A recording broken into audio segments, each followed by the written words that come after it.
Bienvenidos a todos ustedes a este canal de Ciencias Sociales.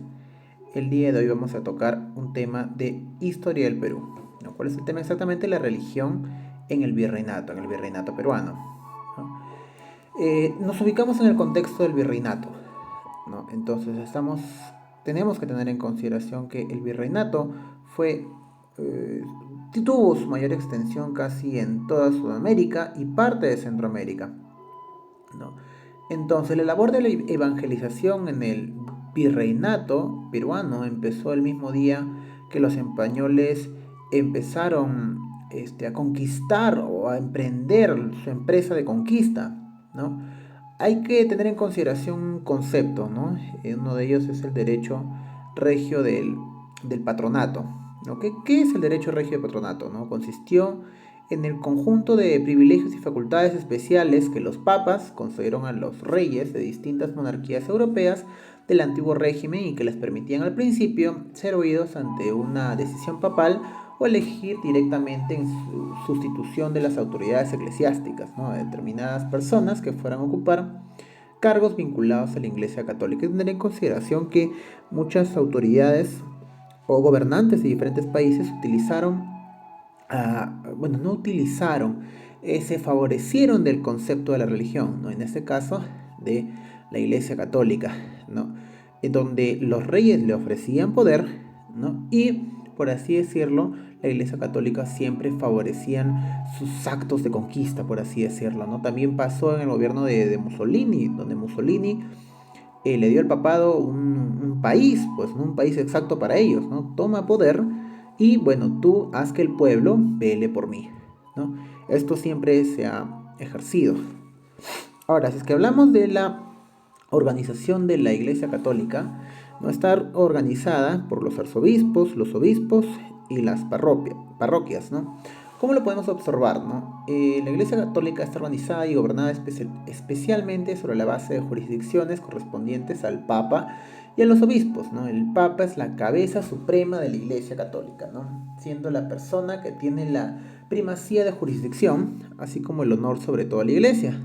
Se considera a los obispos conjuntamente y subordinados al Papa como los sucesores de los apóstoles, ¿no? Responsables por tanto el sostenimiento de la Iglesia y continuadores con la labor pastoral de Jesucristo, ¿no? Repartidos por el territorio católico. Están al frente de las diócesis, que las diócesis vendrían a ser las iglesias particulares, teniendo autoridad ordinaria y jurisdicción, ¿no? Un tipo diferente de obispos son los llamados de estatus especial, patriarcas de rito pascual, ¿no? Quienes dependen solo del Papa. Estos responden directamente ante el Papa y entre ellos pueden distinguirse varios tipos, ¿no? Como los arzobispos residentes, metropolitanos, apostólicos, ¿no? Hay que entender como el arzobispado, como por así decirlo, la sede máxima del catolicismo, ¿no? Dentro de una región específica, ¿no? Ahora, eh, antes de hablar de la Santa Inquisición, me gustaría comentarles que dentro de la organización religiosa, ¿no? Hacia el siglo XVII, la Iglesia Católica estuvo especialmente presente en el Nuevo Mundo. Nuevo Mundo, estamos hablando de América. Los primeros agentes de evangelización fueron los mismos españoles, ¿no? Que llegaron en la época de la conquista.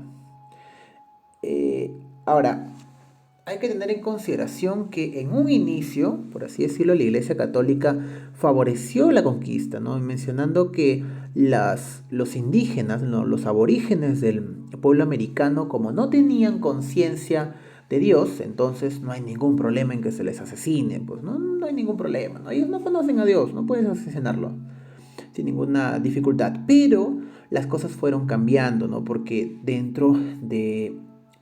por así decirlo, dentro de los líderes de las iglesias católicas tampoco veían el asesinato como una buena práctica, pues no, que si bien es cierto tenían que velar por los intereses económicos de los españoles porque ellos mantenían sus estudios, su culto y todo ello, ¿no? Entonces, pero también vieron a los indígenas como desde una perspectiva más humana, ¿no? Y esto empezó más que nada hacia el siglo XVII aproximadamente, ¿no? Las órdenes religiosas que llegaron al virreinato del Perú casi al mismo tiempo que los conquistadores, ¿no? Fueron cinco. ¿no? Que se encargaron de la evangelización de los indígenas. Luego de unos años, la iglesia se convirtió en una de las instituciones más poderosas del virreinato peruano. Ya, ahora, hay que tener en consideración también que si es que estamos hablando acerca de las conquistas de los españoles diezmaban a la población, ¿no? Por así decirlo, ¿no? Trataban de transformarlos, que ellos crean en las creencias de los españoles, ¿no? Lo cual no ocurría con los ingleses. Los ingleses lo que hacían era asesinar, depredar, botar, ¿no? De las tierras que ellos necesitaban, ¿no? Caramba, estas tierras solamente son para los ingleses, no es para compartirlas con los aborígenes de América, ¿no? Eso es las diferencias, ¿no? Estuvieron 5 órdenes, como estaba mencionando, ¿no? La orden dominicana, que es la del fray Vicente Valverde, ¿no? El que tuvo el encuentro con Atahualpa, ¿no? Que le hizo el requerimiento de, por así decirlo, de que ya no adoraran al dios Inti, ¿no? Sino que ahora adoren al dios de los españoles, ¿no? También tuvo la orden de los franciscanos, ¿no? Quien llegaron en 1533. Se dedicaron especialmente a las misiones, es decir, a la difusión del catolicismo en el virreinato. Instalaron conventos, ya puede ser en Arequipa, en Huamanga, en Trujillo, en Chachapoyas, ¿no? También estuvieron la orden de los mercedarios, ¿no? Quienes llegaron también en el 1533. Y su centro de operación fue la ciudad de Lima, ¿no? Lograron controlar a la Santa Inquisición desde mediados del siglo XVIII, ¿no? Explotaron bienes inmuebles, incursionaron en las haciendas y en otro tipo de negocios.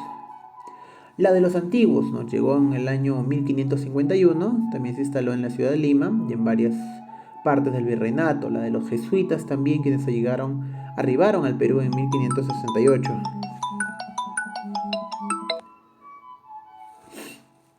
Disculpen ustedes.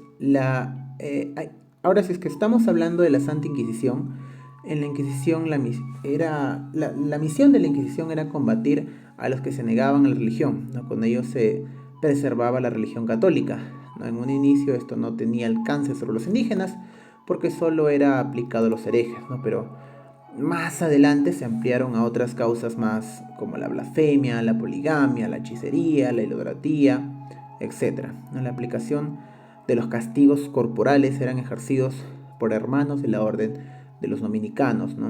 Mientras que los de San Juan de Dios eran los encargados de cuidar a los enfermos, ¿no? El severo tribunal en el virreinato peruano castigó a muchos herejes, ¿no? Enviando a la hoguera a 40 personas.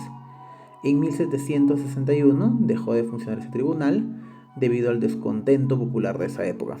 Así que te has quedado hasta aquí, hasta esa parte de este video. Muchísimas gracias por tu apoyo.